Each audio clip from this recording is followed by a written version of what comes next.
Sauda was an ugly orphan who was the lone survivor of a shipwreck and was granted the power to change people's fate. But he still lived a miserable, lonely life until he used his powers to rizz up 13 baddies in school, causing them to move in with him so he can service them at night. It all started on a certain morning when Truck-kun went on a drunken rampage in the area where Nanami was waiting for a bus. Luckily, Sauda stopped it before it could hurt anyone by whispering some magic words, and this left Nanami speechless. At school, Nanami racked her brain about the events she witnessed earlier and realized that Sauda was wearing the uniform of her school, Hatagaya Academy. Just then, the teacher introduced him to the class as a new student, and seeing him made Nanami react like she just found a devil fruit. The teacher then asked him to sit right behind Nanami, and immediately he sat down. Nanami started creeping him out with a scary stare. During a free period, Nanami watched as a goofy classmate of theirs tried to become Sauda's wingman, but Sauda crushed his goals by telling him he was already a supreme Rizlord.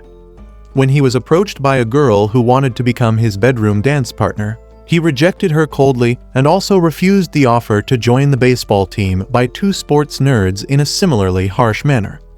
Nanami called him out to the roof of the school where she asked him bluntly to explain why he always looked at the top of people's heads before answering their question. He tried to deny her claims, but she pointed out that even in that moment, he was staring at the top of her head as well. She brought up the truck incident and accused him of doing something strange to stop the truck. But he tried to change the subject by bringing up cartoons, so she gave him a headbutt. When she asked him what he did, he explained that he had the ability to see something called flags and tell people how to topple them. During the truck incident, he whispered into a guy's ear that he'd never close a business deal, and that destroyed a death flag that was looming over his head, causing the truck to regain control at the last second. When she asked if it was connected to his harsh responses in class, he revealed that by rejecting the offers of their dumb classmates, he shattered a friendship flag in the case of the guy and a romance flag in the case of the girl. Nanami started laughing while making fun of his statements, so he got serious and told her that he wanted to be alone because misfortune befell anyone who got too close to him. He told her to stay away from him so she could be safe, but she argued that he was only trying to push everyone away. He brought up a cruise liner that sank in a recent accident and tried to prove his point by revealing that he was the sole survivor of the event, but she interrupted his sob story by poking his eyes. She yelled at him to stop being a drama queen and asked him if her head had any kinds of flags on it. When he confirmed that it didn't, she said there will never be because she didn't have any kinds of special feelings for him and proposed a kind of friendship where they would brutally chew each other out when either of them steps out of line. She ended her pitch by mildly telling him not to look so depressed, and he replied by calling her a kind person, which led to them officially introducing themselves to each other.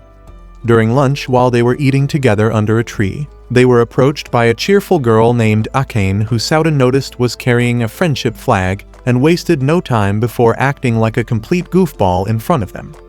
She asked if she could have lunch with Sauda, but he shattered her friendship flag by rejecting her offer. Both he and Nanami were stunned by the fact that her flag kept regenerating as she persistently kept asking to have lunch with them despite his multiple rejections. When he eventually agreed to her offer, she revealed that Nanami was the princess of the Kingdom of Bladefield, and Nanami explained that she was sent overseas for education despite the fact that her family was dirt poor. You're broke! Akane decided to start a close friendship with both of them, and when Nanami and Sauda observed her in class, they noticed that she was a very friendly and humble person, which was the opposite of what Sauda was. Akane met up with them after school, so Sauda asked why she loved hanging around him despite his negative aura. She gave a goofy answer about how she couldn't abandon stray cats and desperately asked Sauda to become close friends with her. They took a bus to Sauda's home, and the girls screamed when they saw that it looked like a garbage disposal. He took them into his room, which was the garbage man's hideout, but Akane was still excited because it was the first time she was in a boy's room.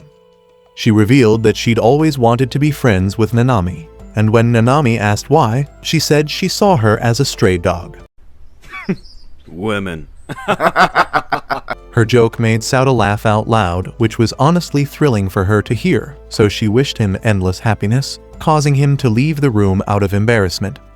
Just then, Nanami asked Akane why she was into Sauda, and she replied that she felt sad for him because during her past years, her only friend was taken away from her. Because she couldn't save her friend, and felt that she could save Sauda, which would mean saving herself as well. Nanami brought up Sauda's earlier statement about how misfortune befell anyone who came close to him, and presumed that Akane could be an exception to that rule because of her positive wishes for him. When it was time for Akane to go home, she realized that she forgot something in Sauda's room, so she went back to get it. Just then, a death flag appeared on her head, so Sauda started asking Nanami questions about their previous conversation. When he heard about her story, he desperately rushed into the building because he knew that death flags related to past deaths were the hardest to topple. When he caught up to her, a hole opened up in the ground which made her fall into his basement. There he noticed that her death flag was getting darker, so he told her all sorts of comforting words in an attempt to topple it, but none of it worked. When she told him some comforting words of her own, a little romance flag appeared on her head, and he knew the only way to topple a death flag in this case was to make the life flag stronger than it. He kissed her, and the death flag on her head turned into a romance flag as she screamed in shock before Nanami stormed in and kicked him in the face. Later that night, Sauda noticed that his head was still hurting from Nanami's kick, and when he looked in the mirror, he saw a giant death flag looming over his head. Some time ago, Sauda was chilling on a ship when his sister came by and told him to find a friend. He said it was impossible because no one wanted to associate with a stinky loser, and that he preferred napping all day before a hat came flying into his face. He met the girl who owned the hat named Sakura and played a game of chess with her. In the present day, Sauda met up with Nanami in class, who was still mad at him over the whole kissing thing, and explained that it was an attempt to save Akane's life. Akane came by and said she was more than willing to do more smooches with Sauda, and this made another romance flag appear on her head. Just then, a weird girl came into the class holding a cooking spoon, and Sauda immediately recognized her as his old friend, Kakuno. She pounced on him in a weird way before telling him how much she was worried about him since she couldn't contact him when she heard that the ship his parents were on had disappeared. When he brought up his sister, she acted confused because she thought he was an only child, so he realized that she didn't remember his sister for some strange reason. Nanami crashed their party by kicking Sauda to the wall, causing Kakuno to explain that they were childhood friends who separated 2 years ago when Sauda transferred schools. When she noticed that Sauda was tired, she made him rest on her lap in front of the entire class, and this made all the boys around feel like running through a brick wall. When they went to Sauda's home, Kakuno started crying over the fact that her man was living in a dumpster, and she completely lost it when she noticed how close Nanami and Akane were with him. She confessed that she was happy about their friendship because Akane and Nanami were good friends, and the four of them did a goofy friendship ritual which caused a literal cyclone to appear around them. On the bus, Nanami asked if Kakuno had a flag, so Sauda revealed that she had a lovely sister flag which explained her big sister's attitude towards him, and Nanami asked him to topple it so that he wouldn't be treated like a child by her for the rest of his life. He tried to do so by telling Kakuno to back off since he wasn't a kid anymore, but somehow her flag dodged all of his attacks as she continued teasing him. The four of them went to a tea club house where they met a school elder named Tsumugi who had been there since before the school was even founded. They asked Tsumugi what to do about Sauda's abominable housing situation, and she spoke about how difficult it would be to secure funding from the school to renovate the building, which made Kakuno beg her some more. She was about to turn them down when a weird girl named Memori appeared who introduced herself as the student council president of their school. They all went to Sauda's home where Memori called some members of the school's civil engineering society to rebuild the house. The society members thought that it would take at least a month to rebuild Sauda's home, but all hope was revived when Sauda's classmates arrived to help out. Akane confessed that she was the one who called them, and when the workers went in to begin their construction, Sauda thanked Akane, which made her jump around happily. Within a few days, they transformed Sauda's trash house into the Playboy Mansion and applied the finishing touches by helping him clean the place up. When Sauda started moving in, He met a guy named Megumu who thanked him for referring to him as a guy when everyone else saw him as a girl due to his feminine appearance. Sauda was stunned when the longest set of friendship flags appeared on Megumu's head, and he initially thought of ways to topple it, but eventually agreed to be his friend. Akane came by and saw both of them getting chummy with each other, so she started making fun of them until Sauda revealed that Megumu was a boy. Kikuno came by and made the same assumption, so Sauda told her Megumu was male as well. She brought up the fact that Megumu always used the girls' bathroom, so he explained that he did so because the guys couldn't stand him using theirs. You are gay. Later that evening, Memori told Sauda that he couldn't live alone in his house because by school order, all dorms with a single inhabitant were being shut down. Sauda and friends were all mad about it, so she ran away while adding that he needed 4 more occupants to live in the house with him. Akane offered to live with him, and Megumu, Kikuno, and Nanami decided to take the remaining slots in the house. A while later, they were all gathered in Sauda's room, where Kikuno brought up the fact that they needed to decide their roles at the house before suggesting they all take a bath. While Nanami, Akane, and Kikuno were enjoying a bath together, Sauda struggled to form a conversation with Megumu until he suggested they go peep on the girls. You naughty. He dragged Sauda to the door of the bath and pushed him in, which unfortunately led to him being beaten to a pulp by Nanami. Later that night, Sauda noticed a death flag hanging from his cupboard, so he opened it and found a weird letter, which gave him a flashback of his chess match with Sakura, where he promised to do whatever she said as the winner. Back then, she revealed to him that she won because of a victory flag on her head and gave him her powers so he could uncover the mysteries of the world. The next day, Sauda woke up to the sight of Akane creeping on his bed, which made Nanami accuse them of having a one-night stand. Sauda asked Akane how she got into his room despite his door locks, and she revealed that Kikuno gave her a spare key to his room because she knew sus events like that would get Sauda's sword excited. He noticed a bit of movement under his sheets, so he lifted them and saw that Megumu was napping on top of him. When they asked how Megumu got into his room, he revealed that it was Kikuno who directed him there when he was sleepwalking, and the demon they spoke about came by to invite them for breakfast.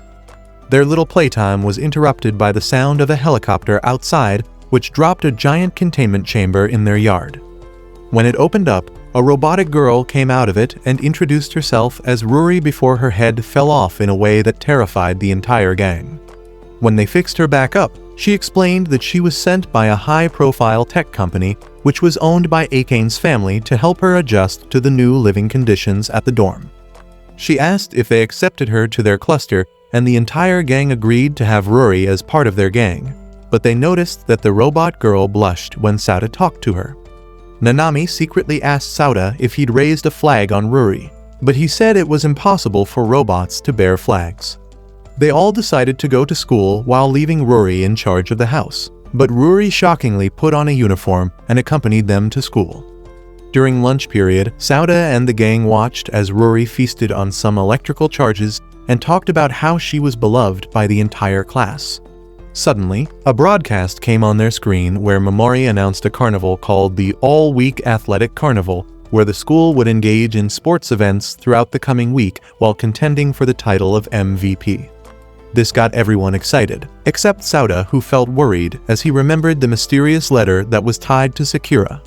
The girls started telling him all sorts of R-rated dances they planned to do on him during the event when Memori arrived and ruined the mood by revealing that their dorm might get closed down soon. When the school authorities questioned her about the co-ed nature of Sauda's dorm, which was called the Quest Hall, she replied that it was made that way because the boys' forms were filled to the brim, and that the school couldn't afford to disband the Quest Hall's club. She started bragging about how Sauda's group would win the MVP award at the sports carnival, and the corny men in suits argued that it was impossible because no co-ed club had ever won that award. Memori decided to make a wager where the group would be disbanded and Sauda would be expelled if they lost the tournament, so the group blamed her for putting them in that situation. She started spouting some trash about teamwork, but Kikuno wasn't having any of her nonsense as she kicked her to the ground and threatened to end her if Sauda gets expelled. Mimoru revealed that she'd called a helper for them who had enough leadership skills to guide them into winning the top prize and ran off to the student council room. The girls started playing around with Sauda again until they were interrupted by a weird girl who shot an arrow at them. Luckily, the arrow didn't harm anyone, and the girl introduced herself as Rin, the one assigned to lead the Quest Hall group to the title of MVP. She claimed she was only doing it because of a favor, but added that she was determined to take them to victory no matter what, and Sauda noticed a misandrist girl flag on her head. Kakuno said she was in Rin's class the previous year, and they were close friends who wrote to each other every day. Rin realized that Sauda was the man that Kakuno used to glaze in her letters, but she aggressively said she wouldn't hesitate to work him to the bone to win that MVP prize. The next morning, Rin woke them up super early for some training, but noticed that Ruri couldn't get up because her computer brain was too busy updating her OnlyFans profile. She put them through some brutal workout drills until they were exhausted, and even after the girls took a break, she continued to run marathons with Sauda. Eventually, they took a break, and she asked why he was being so nonchalant about the whole expulsion thing, so he told her he used to live alone. When she started insulting him for being a pathetic excuse for a man, he asked what kind of man she liked. So she told him about a childhood friend of hers named Sauda, who always protected her from bullies until he moved to another city. Sauda said it was a coincidence because he had a friend who used to call him Sauda, and Rin decided to text the man she was referring to. Sauda got a message on his phone which made them realize that he was the one she was talking about, and they chased each other around until Rin slipped, causing him to hold on to her. Rin started crying because she felt he hated her for her harsh attitude towards him, and Sauda noticed that a Yandir flag had appeared on her, so he toppled it by assuring her that they were still friends. He noticed that a route-cleared flag had appeared on her head and wondered how Rin became such an easy woman. That evening, Rin told the rest of the gang about the whole ordeal with Sauda, and their optimism levels rose as they continued their training the next day. On the day of the sports carnival, Rin was hyping up the gang when Sauda asked how the school selected the MVP. Rin said it would be based on the total points earned, which included points from winning events and points for excelling in teamwork, which was far higher than regular points. Rin assigned every member of the group to participate in different games, and Nanami lost it when she saw the numerous activities lined up for this event on a sheet of paper. Mimoru handled the commentary of the event alongside Izumugi, and she announced that she'd be showcasing whatever event deserves the most attention. She announced that the first event, which was a martial arts competition, ended in a flawless victory for Rin, who stood on top of a tower of the bodies she put down. Meanwhile, Ruri won something called an open weight contest for emitting a high frequency, which made cats flock around her. Rin congratulated Nanami for coming first place in something called a princess running contest, where she dressed up in princess clothes to do a marathon. When it was time for an event called a penalty kick tournament, Nanami explained to Rin that it was an event where the competitors had to take and block hundreds of penalty kicks. Nanami feared that it would be too much for Sauda, but it actually ended up being right up his alley because soccer flags appeared on the opposing players' heads, which let him know where to dive in order to penalties. Kakuno congratulated Sauda for making it into the finals, and they were interrupted when the screen showed that Megumu had set a new record on the track. Rin explained that Megumu had been on the track nationals every year in middle school, but for some reason, he'd chosen to join the home economics club in high school rather than the track club. Akane came by in a horse that was oozing in JoJo aura and claimed that she just won a horsemanship competition before offering him a ride to his next competition. Sauda refused her offer, but the girls forced on the horse, so they rode off together. That night, they celebrated the fact that they were leading the charts, and Rin told them to stay alert since there were events scheduled for midnight and the next morning. Sauda left the room when the girls were fighting over him and went to the bathroom where he washed himself up and reminded himself of the fact that there was a massive death flag looming above his head. During the finals of the penalty kick competition, Sauda was too distracted to read his opponent properly, so he failed to save the final penalty, and they lost that competition. That evening, Rin brought up the fact that the team was now in 8th place in the overall ranking, which was bad for them because they were one day away from the finals, and Akane said they needed to put in the work so they could protect Sauda from getting expelled. Ruri met up with Sauda in a private location where he revealed to her that he was going to die soon, and added that he was scared because his death would hurt everyone at their dorm. He felt that leaving the school before dying would be easier on them, so he asked Ruri to take care of the gang when he leaves. Ruri asked if there was a way to prevent his demise, and he replied that there was no way for him to use his death flag toppling ability on himself. He suddenly remembered the contents of the letter, and reading it out loud triggered a setting on Ruri's system, which transformed her into a new super form. She asked if he wanted to know the secrets that lie behind the world, and he figured out that Sakura was the person that was waiting for him in the mystery realm she wanted to take him to. He asked where the first door to this realm was, so she activated a hologram program which transported them to an alternate world where they were all fantasy characters. Nanami was a princess knight, Akane was a mage, Ruri was a ninja, and Sauda couldn't recognize the mysterious person who was dressed as a cleric. Nanami led them through the house until they reached the first door, and when the door opened, Sauda saw the frame of a mysterious girl who said Sauda would eventually learn about the truth of the world.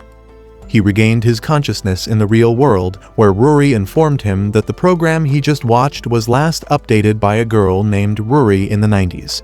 Sauda didn't know if he could completely trust the data he'd received, but realized that it would be too dangerous for him to leave Quest Hall if the first door really existed. He knew that reaching the first door was the only way he'd survive his death flag, which would be a way to ensure that no one suffers, so he asked Ruri to assist him on his mission. Ruri replied to him positively, and he was stunned to see that a friendship flag had appeared on the robot's head. On the last day of the sports festival, Nanami was worried about the final event, which was a team-based obstacle course, but Sauda told her that he'd already raised victory flags for all of them.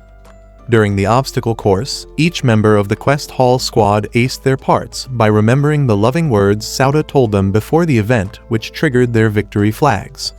When Nanami started bragging about how she wasn't going to lose to anyone, Sauda said he didn't know how to trigger her victory flag and realized that Nanami had never manifested a flag all through the time they've known each other. When Rin passed the ribbon to Sauda and Nanami, they raced through the track and overcame every obstacle until Nanami got hurt in a slight accident while trying to protect Sauda. She decided to soldier on, but it didn't take long for them to lose their lead. Nanami started to cry out of guilt and despair, but Sauda kicked into a new gear as he ran faster than Sonic while carrying her. He surpassed every team in his path, but unfortunately the basketball team ended up winning the race by the skin of their teeth, which placed the Quest Hall team in second place.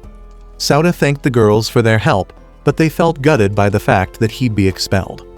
Just then, Memori came by with the members of the school board who were so moved by their heroic performance that they granted the Quest Hall team the MVP title despite finishing in second place.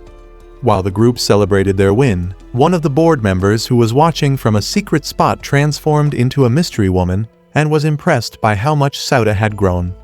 Several days later, the girls at the dorm swarmed Sauda after hearing about his promise to go on a date with Akane during the sports carnival. Nanami suggested they all go out with Sauda since they were all the MVP and not just Akane, so they forced her into participating in a game of rock, paper, scissors to determine the schedule for their one-on-one dates with Sauda. When everything was decided, Nanami told Sauda that she'd be staying at home during his outing with the others and told him to bring some treats for her on the way home. Some minutes later, Sauda met up with Megumu in the city, and people started branding them as boyfriend and girlfriend due to Megumu's female appearance. They went to play a claw machine game where Megumu begged Sauda to win something for him. Sauda used his flag ability to easily retrieve one of the teddy bears in the chamber, but Megumu noticed that his mind was preoccupied because he was thinking about all the mysterious events he'd encountered at the Quest Hall. Sauda said he was feeling a bit hungry, so Megumu took him to a diner where they got an ultra-sized parfait, which no one's ever finished before. Megumu was determined to finish it by himself, but reached his limit after a couple of bites, causing Sauda to eat the parfait with him.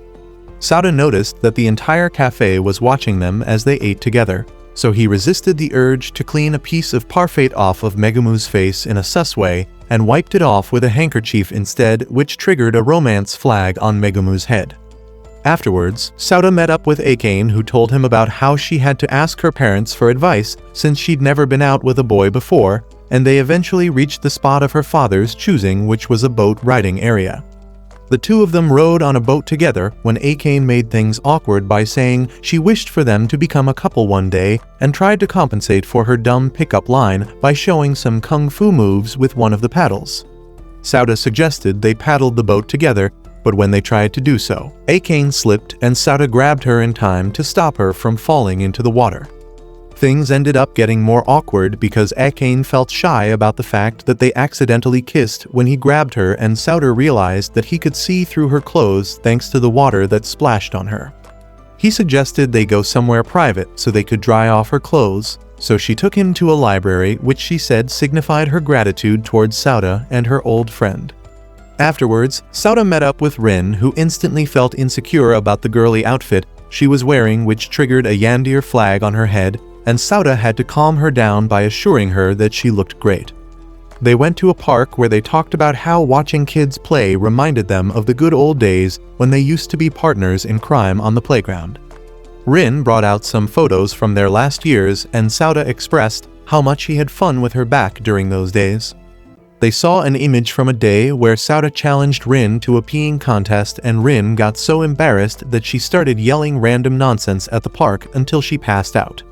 Sauda showed up for his meeting with Kikuno while carrying an unconscious Rin on his back, so they cancelled the date and chose to take her home instead. Sauda apologized for the situation, and Kikuno told him to make up for it by resting his head on her lap.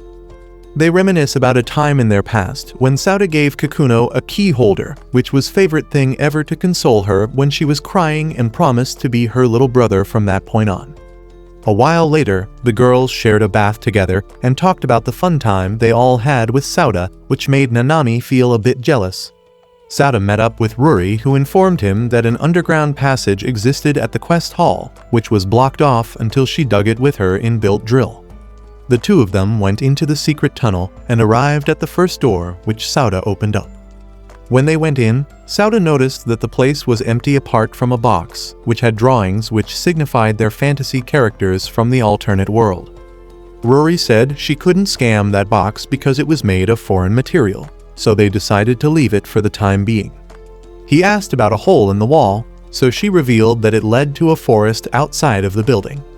Just then, the hole started emitting a bright light, so Sauda rushed to check it out, only to meet a mysterious white-haired girl who instantly called out the fact that he had a huge death flag on his head. Elsewhere, an evil legion known as the House of the Seven Virtues were having a meeting about his humans being the trash that had populated the Earth when the mysterious masked lady named Number Zero appeared and pointed out that Sauda was capable of changing fate with his hands thanks to his flag-seeing ability. She said they needed to find out if he was sent by something called a sacrament to do evil in the world, and assigned the white-haired girl, named May, to infiltrate their class. May was in class, casually ripping apart everyone who approached her with her words, and Sauda realized that she had the same power as him. When the girls came by and started talking about the school trips, Sauda realized that his name appeared in 2 lists, which meant that he had to go for 2 desperate school trips instead of 1. To make things clear, Ruri showed him a hologram message from Memori, where she confessed that she was pressured into putting him on both trips, which meant he had to go to the beach during the first half of his trip and the mountains in the second half. When they arrived at the beach, they all got into their swimsuits, and Ruri had to wear a special turtle suit, which she created in order not to rust while playing in the water. Nanami brought up the fact that Megumu didn't know how to swim despite being a reincarnation of Speedy Gonzales on land, and he confessed that he'd never been to a beach before because he felt that male swimsuits were embarrassing. Their conversation was interrupted when Sumudi came by, and they were all shocked by the fact that she had enormous milk factories that were properly displayed in her swimsuit. When they pushed Sauda into the water, he reacted like a devil fruit user from One Piece, so he explained that getting into water makes him remember the tragic event on the ship where his family went missing named the Premium Ambriel. Tsumugi felt bad for Sauda, so she comforted him by putting his head on her calcium cannons, and she decided to help him get over his fear of water. Her efforts to guide him ended in failure, so they decided to take a little breather. Sauda was sitting on a bench nearby when a strange girl came by and gave him a drink that tasted like dog sweat. Despite the fact that he immediately spit out the drink, he decided to patronize her anyways, but noticed a weird flag on her head which indicated a story going around a plot point. She introduced herself as Kurimiko, and he got flashbacks of the mysterious letter he found at home after hearing her name. When they got back to school, Akane cried when she heard about the fact that Sauda was haunted by tragic memories which prevented him from swimming, so Tsumugi teased them by calling them an old married couple. Sauda asked if Tsumugi had always been lowly sized, so she showed them an old image where she was much taller and said they'd all eventually become chibai characters when they aged up. The teacher announced that they were halfway through the trip and Sauda felt relieved because he was tired of the beach. But unfortunately, the teacher said they'd be switching their field trip locations, which meant he'd have to go back to the sea. Sauda arrived at the beach with Akane, Kakuno, and Rin, but he still couldn't swim to save his life. The girls felt bad for him, but he motivated them to have fun without him, and when they left, Kurimiko came by again. He asked why she was working so hard despite being a pipsqueak, so she told him about how her late parents used to advise her not to rely on others. Their conversation was interrupted when a sea cucumber got stuck between Akane's melons, and after she got it out, Sauda introduced her to Kurimiko. Akane helped her sell a bunch of her popsicles and asked if she enjoyed selling them. Kurimiko said she didn't but had to do it to pay for her tuition and meals, and thanked her before running off. Shortly after that, Sauda met up with Kurimiko again and told her that she was an honorable lady for hustling in order to survive. When she thanked him, he noticed that another story flag appeared on her head, and she told him that she wanted to show him somewhere special. She took him to a nearby tunnel, which she said was the place she came anytime she felt bad about her parents' death, and Sauda said she shouldn't feel shy to rely on people every once in a while. Kurimiko confessed that she knew who Sauda was when she gave him a drink because her parents were part of the Premium Ambriel's crew, so he thought she was there to get revenge. However, she said it was him who deserved revenge because her parents were lousy crew members who couldn't protect anyone, and told him about how her days were miserable until she found him. He comforted her by saying she didn't need to bear any cross because of her parents' death. But their sweet bonding time was interrupted when they noticed that a tide was coming. It didn't take long before the tunnel was flooded, and she apologized for bringing him there. He said it was no problem and claimed that he'd love to have someone like her as a little sister. She replied by humbly requesting for him to swear into siblinghood with her when they got out of the tunnel, but he noticed 3 death flags appear on her head as she talked. He thought about toppling the death flags by rejecting her offer, but later decided to swear into siblinghood right there, which transformed her death flags into another story flag. Kurimiko expressed her happiness so much that some more death flags appeared on her head, and Sauda toppled them by inviting her to attend his school under a scholarship which she agreed to. Just then, they were interrupted by Rory, who made a goofy entrance before rescuing them. Afterwards, they walked back to the beach together, and Sauda was determined to introduce Kurimiko to the gang until he saw a weird lady in a hat staring at the sea. The girl tried to play the role of the mysterious damsel in distress by running off, but Rory ruined the facade by revealing to Sauda that it was Megumu doing some cross-dressing. Oh my god, bro. Oh, hell no, man. Megumu explained that he was wearing female clothes because his sister, who was now in town, had switched up all his boys' clothes for female ones, and Sauda apologized for scaring him. When they returned to their room, Kurimiko introduced herself as Sauda's new little sister, and everyone was pleased except Kakuno, who cried about the fact that he loved his little sister more than his big one. She eventually accepted her as her little sister as well, and Sauda asked Tsumugi if it was possible to take her back to Takagaya Academy with them. Tsumugi and Sauda met up with Momori and begged her to use her power as the Chancellor's daughter to help them out with Kurimiko's situation. When she hesitated, Tsumugi came up with a solution which involved Momori letting Kurimiko into the school in exchange for going on a date with Sauda the next day, and Momori reluctantly agreed. When it was time for the date, Sauda and Momori went to a water spring, and as Sauda watched her play with the water, he felt relieved about the fact that she didn't raise any flags. Momori felt he was being distant because he didn't want to be out with her, so she apologized for wasting his time and promised to do what she could for Kirimiko's sake. When Sauta said he didn't hate her, Mimori went further to say that she loved the fact that she did things her way despite the fact that she wasn't the kind of girl that men went after. Sauta smiled and said he admired the fact that she was living life to the fullest without a care in the world, because it was something that he was unable to do. This gave her a flashback of a time when her dying older brother complimented her lively lifestyle and wondered if he lived life to the fullest before drawing his last breath. Sauta said she should feel happy about the way she lived her life because she was always surrounded by people who loved her, and she responded by hugging him tightly. She swore that she'd make him happy, and this made a weirdly shaped romantic flag appear on her forehead as she shyly swore to always be on his side no matter what. She assured him that she'd handle Kirimiko's transfer, and after the date, she did everything in her power to make it work. A couple of days later, Sauta and Mimori delivered the tragic news to Kirimiko that they didn't succeed in processing her transfer, but Kirimiko remained happy about the fact that she finally had people who were looking out for her. A while later, the gang got back to the quest hall, where they were stunned to see Kirimiko waiting for them. Sauta asked how she got there, so she revealed that she was brought to the dorm by Mei, who was also in the building. Mei said she got Kirimiko's transfer to go through by tinkering with the school systems a bit, and this made Mimori feel as useless as a wet sock. Nanami asked why Tsumugi and Mimori were at their place, so they revealed that they were now officially living in the quest hall, and Akane welcomed them all to their dorm. Mei rejected the idea of living at the dorm with them and tried to walk away nonchalantly, but when Kirimiko said she wanted to live with her, Mei folded instantly and agreed to move in with them. The next day, Sauta sent Kirimiko off to school and met up with Mei on the school roof, where he asked her if she could see flags like him. She confirmed that she could, but said her powers were limited because they weren't natural like his own. She asked if he got his power from a sacrament, and he realized that she was referring to Sakura. Mei said that the flag power is a power which no man was meant to possess, which could change the predetermined course of fate, and explained that there was something called the Angelus Gemini, which was a ship of fate which was capable of invoking any phenomenon. She said his power rivals that of the ship, and asked what he intended to do with it.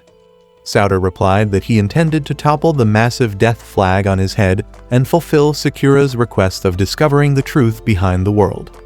Mei said some magic words which manifested a portal around them, and she said she'd show him a glimpse of the truth behind the world as the portal enveloped both of them. They appeared in a place very similar to their school, but Sauta noticed that none of the girls recognized them, so Mei revealed that they were currently in a parallel world. She explained that the House of the Seven Virtues monitored the world and revealed that her mission was to determine if he would ever work ill upon the world. She transported them to the scene with the rogue truck, where he saw Nanami die as a result of the impact with the truck, and showed him other realities where the rest of the girls were unalived as well. They eventually arrived at a parallel version of the Premium Ambrial Crash, where he met a dejected version of his past self and motivated him by assuring him that he'd make some amazing friends in the future. All of a sudden, the alternative Sauta changed into their teacher, who was named Miyuki, who revealed that she was Sauta's granddaughter. When a fire broke out between them, she assured him that she'd be fine because his words had given her a reason to live, and Sauta saw that a protagonist flag appeared on her head as the scene faded. Sauta woke up in the real world, where Mei informed him that the world would now revolve around Miyuki, but her speech was cut short when he randomly started coughing up blood. Mei feared that he was about to meet his maker, so she tried to pull off the death flag but got overwhelmed with the dark energy it emitted.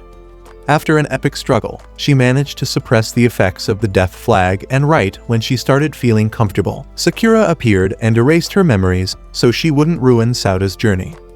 When Sauta woke up, he saw a route-cleared flag on her head and realized that she didn't remember anything about the flag or the House of the Seven Virtues.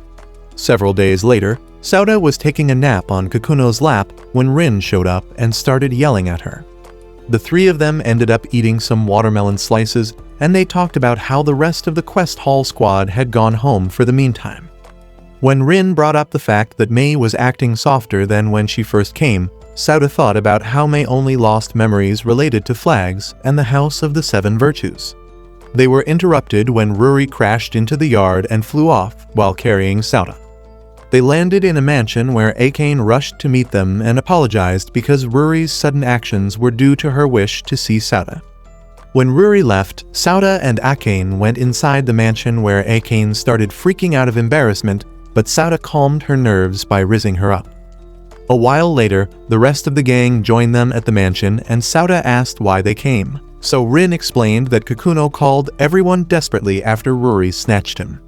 Akane apologized to the gang for causing all the trouble and Kurimiko complimented her for being friendly with them despite being a Bauji baddie. This made Akane so happy that she decided to treat them all like special guests. After having a fun time at dinner, Sauda went into the bath area where Rin suddenly appeared and yelled at him for being in the women's bath. B argued that it was the men's bath, but when he heard the rest of the girls coming, he knew he was wrong and also cooked. Rin dragged him behind a rock before the rest of the girls arrived at the bath, and she felt so embarrassed about him seeing her in her natural state that a depression flag appeared on her head. Sauda easily toppled it with some rizful words, and she got so flustered that she made some noise which caused Akane to meet up with her in their hiding spot. Akane revealed that their bathhouse alternated between males and females every hour, and as Rin chewed her out for leaving out that information, Sauda managed to escape while they were distracted. Some hours later, Nanami called Akane to check up on them, and felt so jealous about the fact that everyone was having fun at her house that she started crying. The next day, they all met up with Nanami, who welcomed them to the kingdom of Bladefield and boarded them on a train to the capital of the kingdom, which was named Twin Blade. Inside the train, Ruri made a surprise appearance in a chibai form, and Sauda noticed that she was carrying a pair of large plot armors on her, so Akane confessed that they were hers. When they got down from the train, Sauda met a cute lady who brought up the fact that he used a royal train and asked if he was related to the royal family. One of her maids explained that he was a classmate of Nanami's, and this made her happy for some reason. She introduced herself as Hakua, the 14th princess of the Bladefield Kingdom, and asked Sauda to tell her about Japan. Hakua was surprised by the fact that boys and girls went to the same school in Japan, and when Sauda asked if it was the same in their area, she said she had no idea because she'd never been to school. She revealed that she was educated by the nuns in a convent, and Sauda asked why her name was Japanese, so she revealed that her mother was from Japan. Just then, Nanami showed up and Sauda asked how they found him, so Ruri explained that she planted a tracking device in Sauda's body. Hakua greeted Nanami in a formal manner, and Nanami explained to Sauda that she did so because they had only met a couple of times, as well as the fact that she was the youngest daughter. Suddenly, an assassin showed up and took out one of the guards while claiming that her goal was to unalive the two princesses. Another guard tried to take her out with a machine gun, but the bullets only succeeded in ripping apart her suit, which allowed them to see that the assassin was a robot. The assassin took out a couple of more guards, and Sauda noticed that a death flag had appeared on Hakua's head. One guard incapacitated the robot long enough for Sauda to leave the room with the princesses, but the robot girl ripped through the door with a high-tech sword and continued the chase.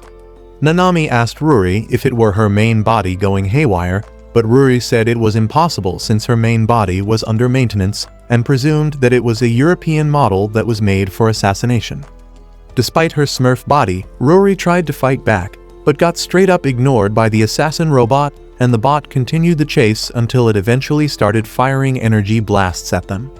Sauda and the girls hid in terror until Sauda instinctively broke into the pushed a button which separated their train car from the one the assassin was on.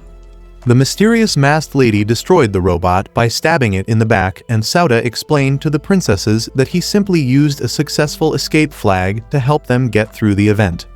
Sometime later, Sauda went into the city with the two princesses, and they arrived at a waterfall where he asked Nanami how far off they were from the castle. Nanami said she wasn't sure, but assured him that they'd soon link up with a bunch of her entourage.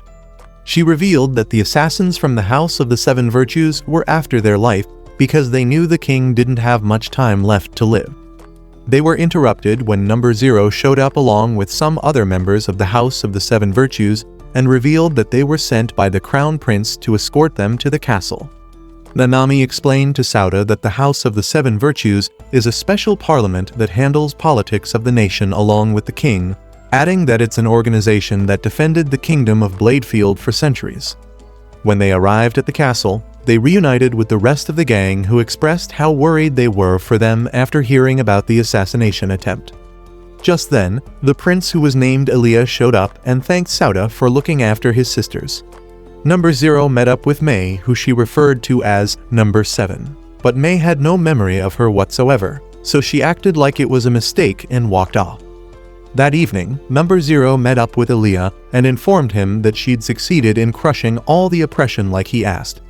He gloated about the fact that he set up the assassination attempt on his sisters in order to give himself a higher political standing, and they cooked up some evil plots together before she left. Meanwhile, Sauda and the gang were chilling in his room when a broadcast appeared on TV featuring Elia. Elia announced that the king, who was named Albado, had passed away and revealed to the public that there was an assassination attempt on the lives of the princesses. When a reporter asked why they were targeted, Elia revealed that there was a secret regarding their deaths, which was that he was their father and not Albado. What? He went further to say that they would succeed him as queens, and the princesses were left speechless after hearing this bombshell. After Albado's funeral, Hakua informed them that in 3 days there would be a festival to celebrate the ascension of the new king, and left with a sad expression on her face. On the day of the festival, everyone had a fun time until a bunch of agents came by to take Sauda and Megumu away. After they forced Sauda into a suit, Ruri explained that he'd been selected to be a performer at the event, and the girls lost their mind when they saw Sauda and Megumu being paraded as a married couple. Afterwards, Sauda met up with Hakua, who started confessing her love to him in a way that made a heavy relationship flag appear on her head. Sauda was frozen solid after hearing her words, and she eventually switched to a more serious tone as she brought up the fact that everyone in the city seemed happy despite the fact that the king passed. Sauda explained that it was a way of celebrating life and said Albado would have preferred if she was also in a jolly mood before they were interrupted by the arrival of the rest of the squad. That evening, Sauda was thinking about how the summer vacation had come to an end when he felt a weird flag that led him to a strange tablet. Number 0 showed up and introduced herself before revealing that the tablet contained the story of the first and founding queen of Bladefield. In the story, there was a princess who saved the kingdom from demons by raising a royal banner of light. She got unalived by one of the demons, and the boy who became the royal banner used the power to restore the princesses rather than to preserve his own life. In the end, he became a royal banner and never a human again. So he became a symbol which was raised as a flag by heroes and princesses of their kingdom. Sauda couldn't believe how similar the story was with his own scenario and got scared as he realized that it may be a foretelling of what was going to happen to him. Number 0 asked if he'd be willing to sacrifice everything for the world, and Sauda started getting haunted by ghosts in his mind who urged him to die. She went further by telling him that she loves the world to the extent that she'd unalive a princess of the royal banner in order to save it, and he realized that she was the one who ordered the assassination attempt. She added that she'd sacrifice herself to save the world and asked him if he'd do the same. Sauda acted indecisive, so she left and said she'd definitely get an answer out of him the next time they met. A couple of days later, Hakua introduced herself in class as a princess, and all the boys around immediately got charmed by her. After class, Sauda met up with Megumu, and they talked about the upcoming school festival, which was the biggest event of the school year. They were interrupted when Hakua brought some forms for Sauda to sign, which she claimed were applications to be his mistress. However, when he signed the forms, the whole class celebrated and revealed that they were applications for the school beauty pageant for the Quest Hall girls, who said they wouldn't participate if Sauda didn't endorse them. During dinner that evening, Tsumugi told Sauda that he now had to help all 9 girls equally now that he'd endorsed them, and motivated him to enjoy the festival to the fullest. He had both Hakua and Megumu practice while wearing some maid cosplay, but when he approached Nanami to help her prepare, she said she wasn't interested in participating in the pageant. He asked why she made him endorse her for it in the first place, and she said it was because she didn't want to feel left out. Women. Akane struggled to maintain composure when a photographer was trying to take a photo of her to make a pageant poster, so Sauta came by to calm her down. She ended up smiling after some rizful words by Sauta, so the photographer gave Sauta the camera to take the picture instead, and things worked out well that time. That night, Sauta felt satisfied by the fact that he was alone in his room, for once thanks to the fact that the girls were all exhausted after working hard for the pageant, but he knew he couldn't enjoy the festival as much as he could because he couldn't stop thinking about the story he heard from number 0. He thought he'd found a clue in Sakura's letter, but nothing had changed because he still had the death flag looming over his head, which meant that there was a high chance he'd end up like the royal banner boy in the story. His brainstorming was interrupted when Nanami showed up and asked if he was trying to shoulder some heavy responsibility all by himself again. He denied her claims, so she left and wished him a good night. On the day of the festival, the heads of the broadcasting club, Fu and Yoshiko, got the crowd hyped by announcing that the Miss Hadageya pageant was about to begin. They proceeded to announce the judges, which included Tsumugi, who was the legendary undisputed Miss Hadageya, Kirimiko, who was too busy selling ice cream to be on the commentary table, and of course Sauta. When the pageant began, they announced that entry number 1 was Akane, who introduced herself before boldly declaring that she liked Sauta when she came on stage. Rin, Kikuno, and the rest of the contestants also announced that they liked Sauta when they came on stage, except Nanami, who blamed Sauta for forcing her into doing the pageant. The second stage of the pageant was a swimming contest, where the girls wore t-shirts above their swimsuits and Sauta was handed a water gun to make their shirts transparent. You know what time it is? He started off by spraying some water on Kikuno and seeing how much that excited her. The rest of the girls asked to be sprayed as well. One by one, Sauta sprayed some water on the Quest Hall squad, and everything was fun until he sprayed some on Nanami, who took him out with a karate kick in response. They participated in other forms of competition, including a cooking contest, karaoke, and quiz, and at the end of it all, they were all tied at 1,000 points each. When they added the judges' points, they were still tied, but at 2,200 points per contestant, and Tsumugi said it was because she saw them all as equally good. The final competition was a passionate love confession contest, where each of them had to pour out their heart to Sauta. The first participant was Nanami, who told him about how she didn't like him when they met because of how pathetic he looked, but admitted that she now saw him as an admirable person.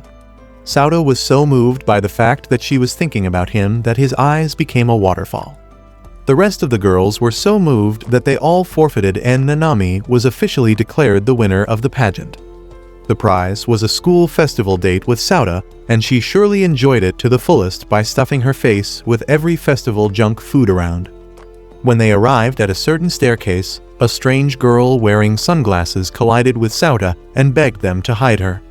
Some students rushed in with the intention of catching her, and when they didn't see her around, they ran ahead. Sauta, who was hiding with her in the corner, asked what she did, and she replied that she didn't do anything while taking off her sunglasses. Nanami lost her mind when she saw that this girl was a popular idol in Japan named Serika, and Sauta was speechless when she told him her last name was Jinyuyuan. Nanami went further to tell him about how Serika had sold over 10 million CDs, how every magazine that features her as the cover sells 5 times better than the average, and how she's a regular on TV shows. She geeked out some more before officially introducing her to Sauta, but the dumb virgin replied that he'd never heard of her. Serika thanked Nanami for lending her uniform to her, but the goofy fangirl's brain was in the process of having a meltdown because of how cute Serika looked. She said she gave it to her so she could disguise among the students while hiding from her pursuers, and her brain overheated when Serika hugged her in response.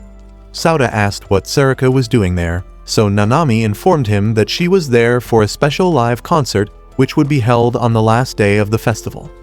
She asked Serika why she came despite the fact it wasn't the final day yet, and Serika replied that she came to check out the stage while enjoying the festival. Nanami offered to show her around the festival, and as they left, Sauta realized that Serika was a character from the story about the royal banner. The three of them did many fun activities together, and afterwards, Serika scolded Sauta for rizzing up every other girl from Quest Hall despite being on a date with Nanami. Sauda brought up the fact that she came to check out the stage and directed her towards it. Nanami comforted Sarika by saying that everyone at the school was looking forward to her concert, and Sarika told her that she liked performing in small school stages like theirs because it felt like a throwback to her early years as an idol. She went on to narrate how her middle school's festival used a decorated gym as a stage, and back then she was initially too shy to sing properly but got some motivation from the crowd that kept cheering her on, which made her cry. During her starting months, she used to feel worthless and doubted she had any talent because she knew an idol's job was making people smile, but the reverse was mostly the case for her. During one of her past breakdowns, a hooded guy handed her a handkerchief to wipe out her tears and motivated her by saying that the music she made gave people hope. The hooded guy was obviously Sauda, and when she asked him if she could still make it, he assured her by pointing out that she had a success flag on her head. When she narrated this story to Sauda and Nanami, they were left speechless because they now realized that it was Sauda who made Sarika what she was. Sarika said it was time for her to leave and invited both of them to see her concert before running off. After she left, Nanami tried to skin Sauda alive for hiding the fact that he previously met Sarika, and he explained that back then he wasn't really himself because he was going through some tough times. He said he met her on the day he was planning to end his life, and back then, what drove him to help her out was the fact that he wanted to do one good thing before leaving the world. He said he didn't go through with unaliving himself in the end, and claimed that what he did for Sarika didn't matter because he was doing it for his own satisfaction and not to help her. Nanami comforted him by reminding him that he ended up helping Sarika anyway, by giving her a chance to be happy before switching gears and trying to knock his head off for getting chummy with Sarika. That evening, Nanami announced to the Quest Hall squad that the final day of the festival was the following day, and the girls all showed off the pretty costumes they planned to wear to the festival dance party. Rory brought up a legend which says that any couple who dances together during that event would stay together forever, so they all started fighting over the right to dance with Sauda. Sauda noticed a dance partner flag appear on all their heads, so he promised to dance with all of them during the party. The next day, Sarika got on stage in a full idol getup and thanked everyone for coming to the concert, which made the crowd go wild for her. She told them about how she made a new friend and fell in love with their school before informing them that the concert was going to be broadcast to all of her fans across the globe. Sauda was especially pleased by this because it meant that she finally became someone who was capable of bringing people's dreams together using her music.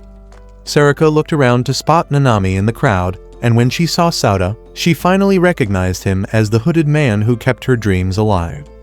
She started singing her favorite Taylor Swift song, and the crowd watched in awe. Sauda noticed a light flag appear on her head, and many light flags also appeared on the heads of her fans, which all gathered up around her. Sauda was stunned when he saw a light flag appear on his body as well, and he realized that there were people in the world who were capable of overriding all the darkness in his heart with hope. When he tried to embrace the light flag, the entire arena froze up, and number 0 made a surprise appearance. Sauda was surprised to see some numbers appear on the bodies of everyone around, and 0 told him that it was because his powers were growing at a rate so fast that it was overloading the server. She revealed that they were in a parallel world which was created by the House of the Seven Virtues to oppose the Angelus Gemini, which was composed entirely of data. She explained that everything began when the world management system, the Angelus Gemini, went haywire, and it was only a matter of time before the world got controlled by the computer. 0 said she was shocked that he remained calm despite all the crazy stuff she revealed, and Sauda replied that he couldn't doubt any of it because of the truth flag which was standing on her head. She went further to tell him that they needed his power to pierce the heart of the Angelus Gemini, and he realized how overpowered he'd become when he saw that all of the data that was controlling their current world was in the palm of his hand. Sauda asked why he was chosen, so she explained that it was because he received power from the Sacrament, who was a very complex entity in their world. Sauda finally understood everything but knew that he didn't have the power to topple the death flag on his head, so he wondered why Sakura gave him the power in the first place. He asked 0 what would happen to the world, and she revealed that the world wouldn't just freeze the next time his powers went haywire, but it would crash entirely as long as he existed. This made Sauda realize that he couldn't stay in the world for much longer. That evening, Sauda went back to the quest hall during the dance party and did something with his powers that made Akane forget who he was. A couple of days later, some agents from the House of the Seven Virtues informed Zero that the Angelus Gemini had taken control of over 70% of the world system, which had already begun messing up many things in the world. She told them it was okay because Sauda was coming, and at the moment, Sauda was wearing a cheap Darth Vader cosplay in a parallel world where he was approached by some winged monsters. He asked if they were the Angelus Gemini, and they replied that they now preferred to be called gods because they'd gotten strong enough to control reality outside of the network. One of them fired a powerful energy blast at him and was confident that they'd unalived him, but it had no effect whatsoever. Sauda used his powers to create death flags on all their heads that absorbed them and exploded. When more of the monsters showed up, Sauda charged at them and easily dodged their attacks before folding them in seconds. Meanwhile, Nanami walked to school while remembering how she went around asking everyone from Quest Hall about Sauda during the dance party, but none of them had the faintest idea of who he was. During class, she remembered how she tried to remind her friends about Sauda by taking them to his room, but saw that the room was locked and the girls told her that it was off-limits because of the accident which happened to Akane. At the same time, Sauda was exhausted after taking out a bunch of other angel monsters, and he tried to jump into action again when more of them appeared before he was stopped by Zero. She told him to retreat because he could no longer work in that part of the network, and explained that the Bladefield Kingdom was at the center of the world, which meant that the world would survive as long as that kingdom stood firm. She commanded him to defend the world by defending the Bladefield Kingdom and sent him to a realm where the Bladefield main server was. She revealed that if anything happened to the Bladefield main server, both the real world and the virtual worlds would cease to exist, and he was determined to clap all of the angel monsters in front of him when he remembered his friends in the real world. He kept into action once again while boldly declaring that he wouldn't let them pass through the gate and began destroying the monsters one by one. One angel monster threw a powerful light attack at him, and he struggled to block it with his shield until he kicked things into a higher gear by deploying a massive dark aura around himself. During graduation, the Quest Hall squad congratulated each other as they gleefully left the dorm, but Nanami was still concerned about the fact that none of them remembered anything about the time they spent with Sauda. She ran into the dorm and broke into Sauda's room, where she saw a mysterious white flag faintly appear which led her to a letter on the table. When she opened the letter and skimmed through the contents, she realized that it was her handwriting.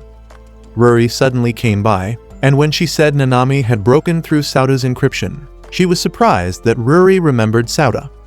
Ruri gave her a kiss which transported her mind to a spirit realm where she met Sauda's big sister, who was also named Nanami.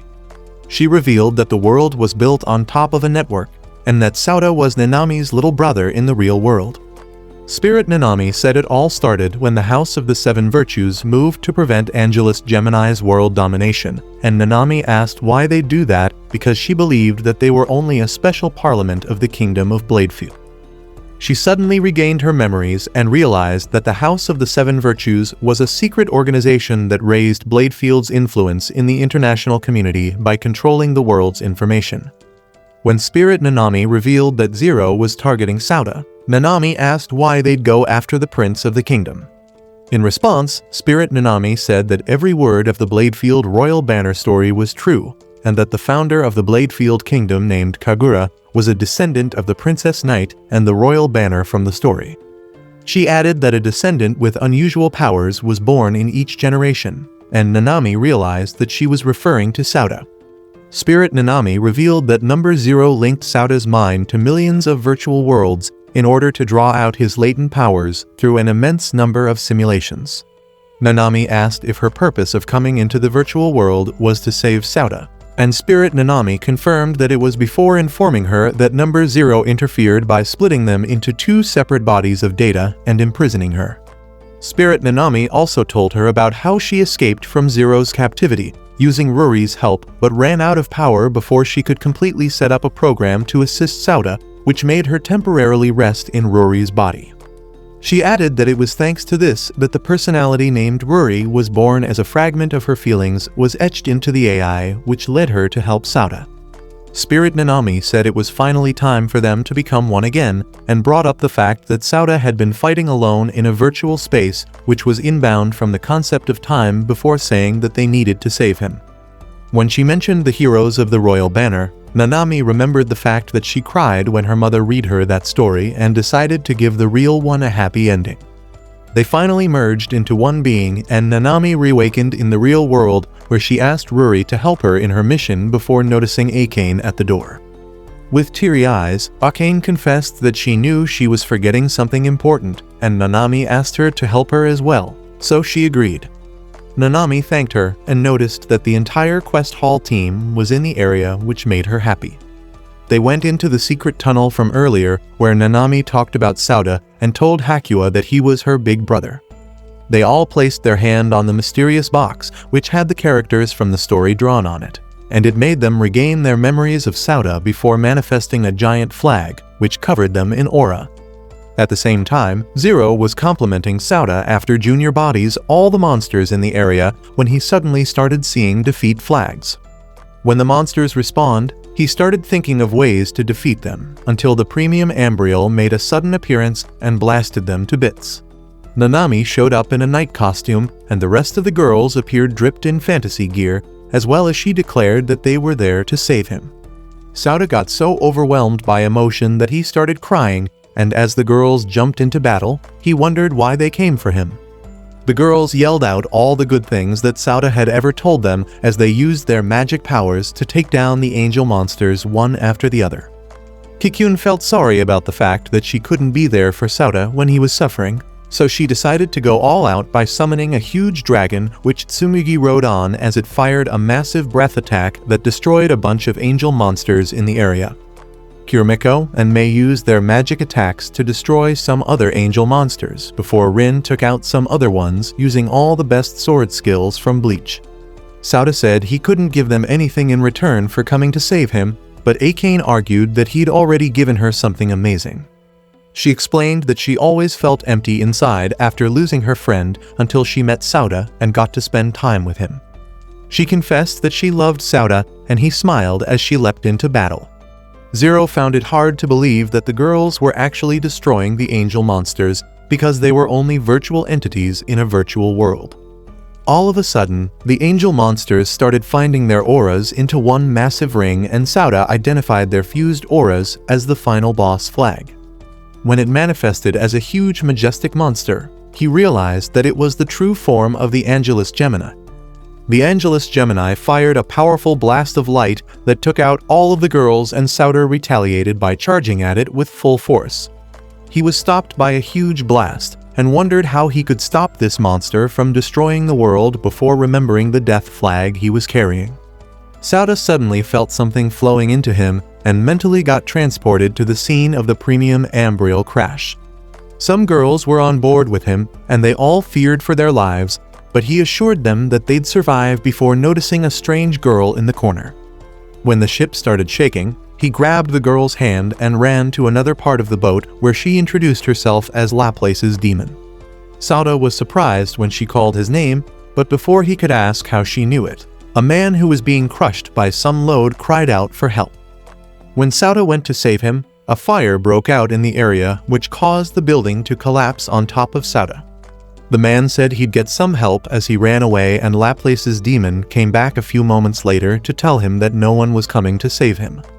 She brought up the fact that he was betrayed by someone he saved in order to prove how trashy humans were, but the man proved her wrong by coming back with a bunch of people, including Akane and the girls. They all worked together to lift the pile of rocks that were mounted on Sauda, but then a giant pillar started falling on top of them. Laplace's demon told him about how he was the only one who could save them because they all had death flags hanging over their heads, and he wondered how he could do so. She explained that he needed to take on all their death flags upon himself by sacrificing himself for them, so Sauda told her to give him all of their death flags. Laplace's demon did just that and went further by erasing all memories of the incident from his mind so that he'd live a lonely, miserable life. Back in the present time, He realized that his death flag was an amalgamation of everyone else's which existed so he could take down the Angelus Gemini at the cost of his own life. He charged at the monster, but realized that his power alone wasn't enough to reach it, but the girls appeared and supported him until he destroyed the Angelus Gemini.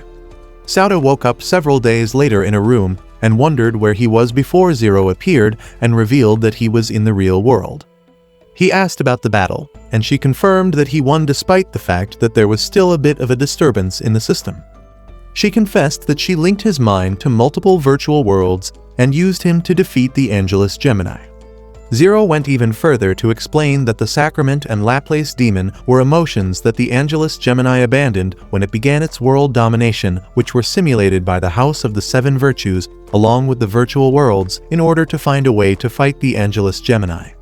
Laplace's demon determined that self-sacrifice would be the key, but the Sacrament determined that it would be the bonds between individuals that would finish the job, and the outcome proved that the Sacrament's ideas were more accurate. When Zero took off her mask, Sauda was shocked to see that she looked exactly like Nanami, but she introduced herself as Kagura and thanked him for saving the world. As she left, she told him that he was the only one who held the memories of the battle and everything that happened in the virtual world, which meant that the girls didn't remember their big Avengers Assemble moment. When Sauda got back to the quest hall, he met Akane, who didn't have any memories of him, and introduced himself to her. The two of them started exploring the dorm until she reached the point where she had an accident the last time and Sauda managed to save her by holding her tightly. When he said he was glad she was safe, she thanked him for saving her life again, and he realized that she'd regained her memories of him. Meanwhile, Sacrament and Laplace's demon watched from a tree and talked about how the world was more beautiful than they thought. Do you think Sauda is ever gonna find out that he's Nanami's little brother? Let us know in the comments. That's all for today's video. If you like anime recaps like this, check out this video here.